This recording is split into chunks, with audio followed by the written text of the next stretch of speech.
He te ti e te tā nau piki mai, nau kake mai ki tēnei whakapāhotanga motuhake e whakamānawana i te tangata. Welcome to Kei Te Aha territory and the special live stream broadcast of the investiture of a titan, a giant amongst us here in Te Tairawhiti, ko Waiatu hoki, ko Herewini tāne toa parata.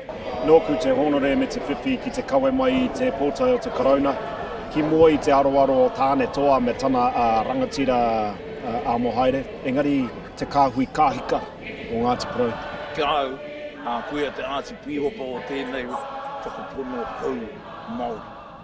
Miki e mehi ka tika ki a matua Herewini tāne toa me ana mahi whakahira hararawa I roto i ngā āhuatanga katoa te ao Māori, a ko te tuakiritanga tēnā, ko te hāhi tērā, te hāhi mihinare, ngā mahi e pāna ki Ngāti Porou me te matatini. Engari tēnei āhuatanga ngā rori o te motu nei, kua whakangungua ki te katoa, me te mea kua riro mā mātou o te kāwanatanga haumi.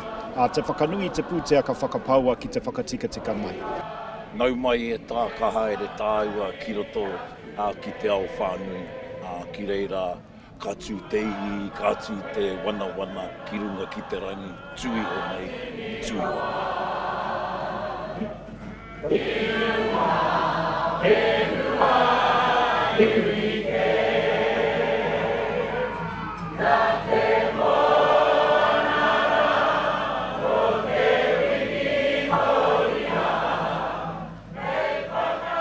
To receive the insignia of a Knight Companion of the New Zealand Order of Merit, Te Selwyn Parata of Gisborne, for services to Māori. It is a great pleasure to be here to preside at this investiture ceremony for Te Selwyn Parata, in the presence of his whānau and the many honoured guests.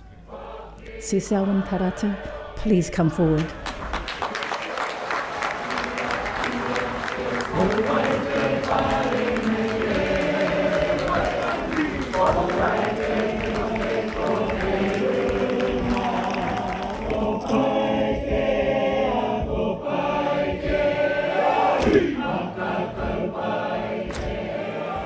E aku rahi, e aku iti, e aku whakamataku, tēnā koutou, tēnā koutou, tēnā tātou katoa.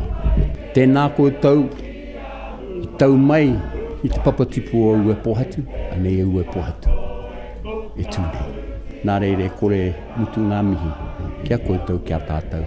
E aku rangatira, tēnā koutou, tēnā tātou, kia ora tātou katoa.